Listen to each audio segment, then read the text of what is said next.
ও good morning. আমি যতটুকু বুঝলাম এই রাজ্যের মানুষের ভালোটা চায় না। এই রাজ্যের ম্যাক্সিমাম মানুষের চায় অশ্লীলতা, অসামাজিকতা, এই মানব জাতির লজ্জা ধরনের যেই ধরনের কর্মকাণ্ড হয় সেটাকেই এই রাজ্যের মানুষ সমর্থন করে। ম্যাক্সিমাম মানুষ এই রাজ্যের একই অবস্থা। এর মূল কারণ হইছে, আপনি মনে করেন কিছুদিন আগে একটা ঘটনা হয়েছিল। ঈর্ষাবতী একজন নিয়ে আসলে আগরতলা একটা এক বাচ্চার মা কিনা দুই বাচ্চার মা জানে না, ওনার নাকি 2-4টা বিয়ে হয়েছে। ওনা নিয়ে যে একটা প্রতিবাদ হয়েছিল সোশ্যাল মিডিয়ার মাধ্যমে। এর আগে হয়েছিল একটা অলিভ অয়েল নিয়ে এসে একটা মেয়েকে নিয়ে এসে বিভিন্ন ধরনের কথোপকথন বা যে ধরনের, আচ্ছা যাক, এই বিষয়টা সবাই হয়তো বা জানেন। এটা নিয়ে সারা রাজ্যের ত্রিপুরা যত মিডিয়া চ্যানেলগুলি আছে থেকে শুরু করিয়া সকল অংশের মানুষ, সাধারণ মানুষ এর প্রতিক্রিয়া জানাইছে। এটা নিয়ে সে ট্রোল করছে, এটা নিয়ে সে প্রতিবাদ করছে, এটা নিয়ে খবরে প্রচার করছে। ঈর্ষাবতী কি হাগু দিছে না, ঈর্ষাবতী কি করছে, ঈর্ষাবতীর কি হয়েছে, লাভ হয়েছে, ঈর্ষাবতী কোন জায়গায় আছে, ঈর্ষাবতী কিতা করে, মানে হ্যার 14 গোষ্ঠীর হিস্ট্রি বাইর করছে। অলিভ অয়েল কই আছে, 14 গোষ্ঠীর হিস্ট্রি বাইর করছে। এই রাজ্যের মিডিয়া চ্যানেলগুলি যারা নিজেকে দাবি করে আমরা মিডিয়া চ্যানেল, এই রাজ্যের আমরা গণতন্ত্রের চতুর্থ স্তম্ভ, মানুষের অধিকার নিয়ে কথা কই, রাজ্যের উন্নয়ন নিয়ে কথা কই, যেখানে স্বৈরাচারী হয়, যেখানে অন্যায় হয় তার বিরুদ্ধে আমরা প্রতিবাদন করি। এই মিডিয়া চ্যানেলগুলি আজকের দিনে চুপ। একটা অসহায় ববগুড়ে মহিলাকে দর্শন করা হয়েছে, জোরপূর্বক দর্শন করছে সমনশীল নামক এক ব্যক্তি। কৈলাস শহরের ঘটনা। সেম ঘটনা তার পরের দিনে ঘটনা হয়েছে আপনার উদয়পুর কাকরাবন এলাকায়, গর্জি কোনো একটা এলাকায় একজন অসহায় মহিলাকে, তার স্বামী স্ত্রী উভয়কে বিজিবি কতিপয় দুষ্কৃতীরা, নেতার মানে কোন এমএলএর বাতিজা কিংবা তার সঙ্গবঙ্গরা তাদের পরিবারের উপর আক্রমণ করছে, স্বামী স্ত্রীর উপর আক্রমণ করছে। করার পর পরবর্তী দিন সকালে ওই মহিলার জ্বলন্ত দেহ মাঝ রাস্তায় পাওয়া গেছে। এটা নিয়ে কোনো প্রতিবাদ নাই, এটা নিয়ে কোনো প্রতিক্রিয়া নাই। এই রাজ্যের সাধারণ মানুষ, ম্যাক্সিমাম সাধারণ মানুষ থেকে শুরু করে মিডিয়া চ্যানেলগুলি চুপ। এবার প্রশ্ন হচ্ছে, তাহলে আপনারা কি চান? যে এই যে জঘন্যতম কর্মকাণ্ডগুলি হইতেছে ত্রিপুরা রাজ্যে, আপনারা এটা নিয়ে কথা বলেন না, মিডিয়া চ্যানেলগুলি এটা নিয়ে প্রচার করেন না, কি হয়েছে ঘটনা তদন্ত করেন না। মিডিয়ার তো অনেক কিছু ডিউটি বাঁধে না। যারা মিডিয়া চ্যানেল হিসেবে নিজেকে দাবি করেন বা নিজেকে প্রমাণ করতে চান এই সমাজে বা এই দেশে বা এই রাজ্যে, আপনারা যে নিজেকে ডিমান্ড করেন যে আমরা মিডিয়া চ্যানেল, আমরা সংবিধানের চতুর্থ স্তম্ভ, আমরা গণতান্ত্রিক পদ্ধতিতে আমরা মানুষের অধিকার সম্পর্কে কথা কই, তাহলে যেই মহিলা জ্বলন্ত পুরা হয়েছে, যেই মহিলাকে, যেই ববগুড়ে মহিলাকে, একজন পাগল মহিলাকে দর্শন করা হয়েছে, তার বিরুদ্ধে আপনারা প্রতিবাদন করেন না, আপনারা তার বিরুদ্ধে ইনফরমেশন কালেক্ট করে সে বাইর করেন না। যে মিডিয়া চ্যানেলগুলি দাবি করে যে সাধারণ মানুষগুলি প্রতিবাদ করে, আজকে তাদের বাসা কোথায়? তাইলে কাজেই এই রাজ্যের যারা মন্ত্রী মিনিস্টার আছে, যারা এই রাজ্য পরিচালনা করার দায়িত্ব নেয়, নিজেকে সোশ্যাল অ্যাক্টিভিস্ট হিসাবে, নিজেকে সামাজিক ন্যায়পরায়ণতা একজন প্রতিষ্ঠা হিসাবে নিজে উপস্থাপন করে, ওয়েসরা বিভিন্ন মন্ত্রী মহল থেকে শুরু করে বিভিন্ন নেতা পদে মানে নিজেকে প্রতিস্থাপিত করে সেরা অর্থ লুট করে, এই সাধারণ মানুষের ট্যাক্সের টাকা লুট করে, এই মানুষের সব কিছু সর্বস্ব শেষ করে সেরা তাদের অট্টালিকা গড়ে, তাদের পরিবারের অট্টালিকা গড়ে। তারাই তো তাইলে এই সুযোগগুলি তারাইতে পায়। তারা চায় যে এই রাজ্যে, তারা জানে যে এই রাজ্যের মানুষ বোকা, এই রাজ্যের মানুষ এখনও বোকা।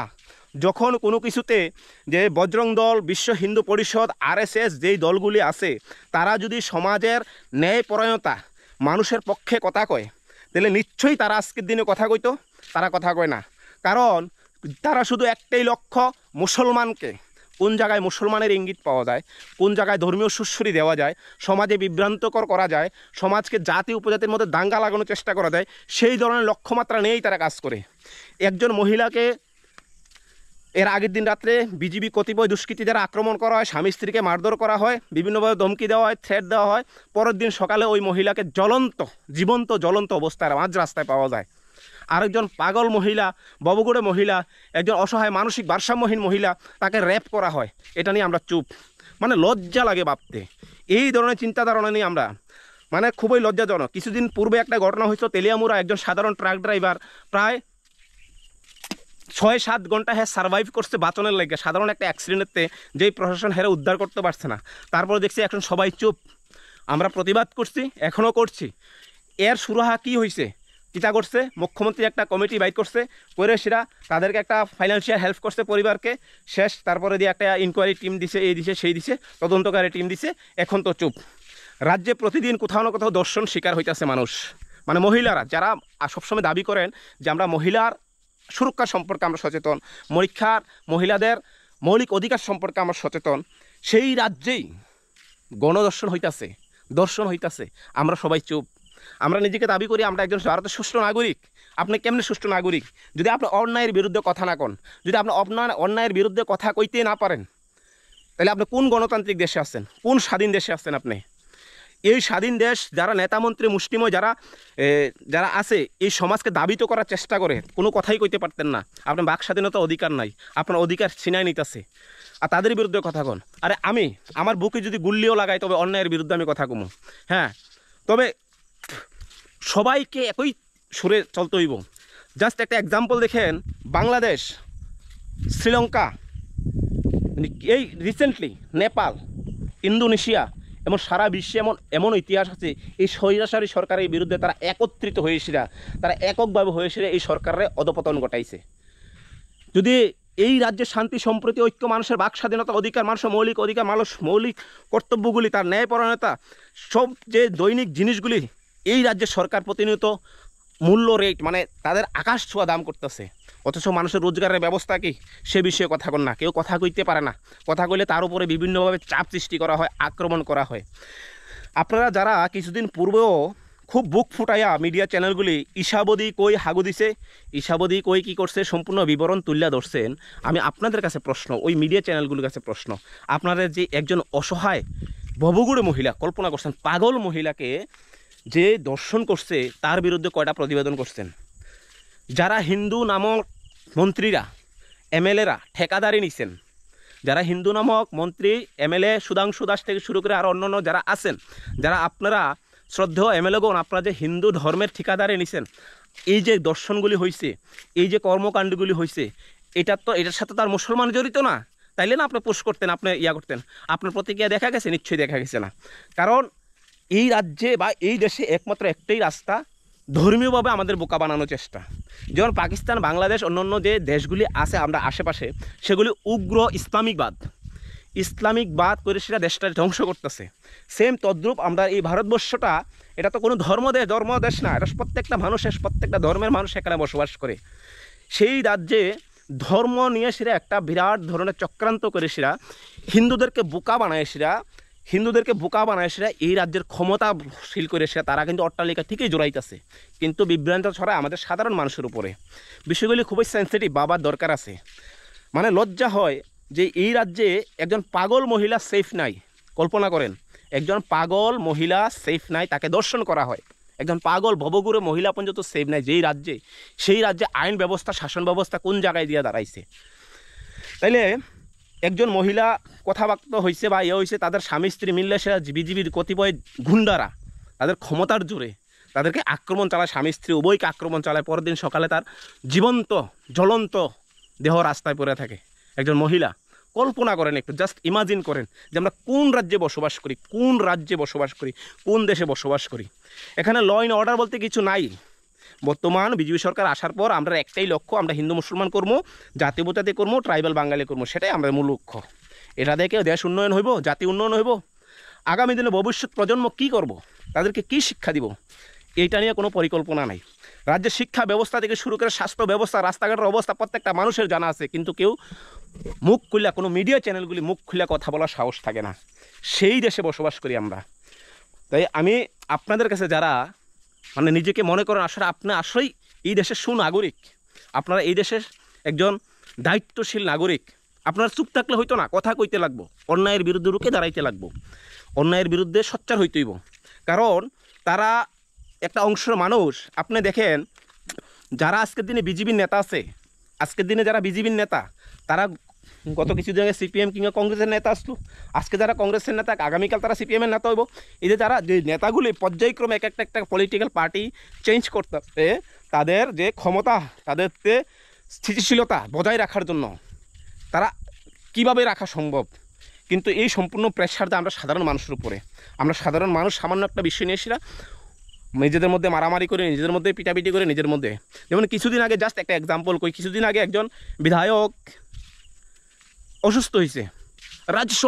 সমস্ত পলিটিক্যাল লিডাররা তার অসুস্থতার জন্য, তার দ্রুত চিকিৎসার জন্য, উন্নত চিকিৎসার জন্য সাথে সাথে ILS কন্ট্যাক্ট করে মুখ্যমন্ত্রী শুরু করে সারা রাজ্যের মানে স্বাস্থ্য ব্যবস্থার এক নতুন পরিবর্তন ঘটাইলেছে, মানে সেকেন্ডের মাধ্যমে। সেখান থেকে শুরু লগে লগে ব্যাঙ্গালোর ট্রান্সফার করছে। মানে মনে করেন যে সাধারণ মানুষ, যেই সাধারণ মানুষের জন্য যারা ক্ষমতায় বয়ে আছে, যেই মন্ত্রীগুলি, যে MLA-গুলি ক্ষমতায় বয়ে আছে জনগণের কল্যাণের জন্য, সেই সরকারি হসপিটাল নেওয়ার মতো সাহস হচ্ছে না তারা। তাহলে আমি সাধারণ মানুষ তো আর ক্ষমতা নাই, আমাদের কাছে টাকা পয়সা না, আমরা তার মানুষের টাকা আত্মসাৎ করি না, আমরা তার জনগণের ট্যাক্সের টাকায় বিদেশ ঘুরি না, আমাদের তো 2 নাম্বারিভাবে কালোবাজারি করে সে টাকা সম্পদ কামাই করি না। তাহলে আমাদের ক্ষমতা নাই, আমরা দিন আনি না দিন খাই না মানুষ। আমরা যে সরকারি হসপিটালগুলিতে যাই, সেখানে স্বাস্থ্য ব্যবস্থার কী অবনতি তো সেটা সবাই জানেন। তাহলে সেটা নিয়ে কথা কইলে আপনার উপর আক্রমণ হইব।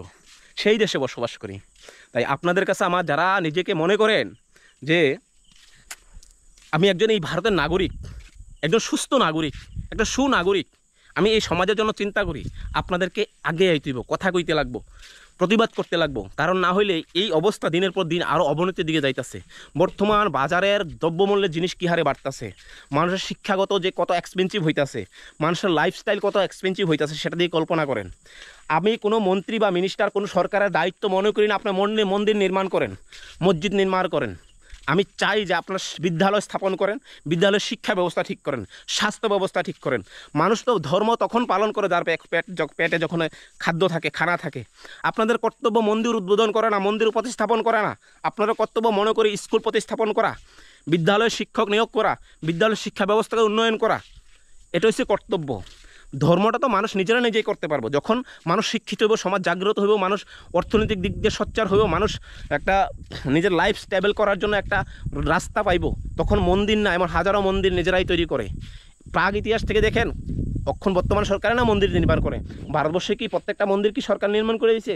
এমন লাখো লাখো কোটি কোটি মন্দির আছে সারা পৃথিবীর মানতে, কিন্তু সবাই তো নিজেরাই মন্দির করছে, নিজেরাই মন্দির করছে।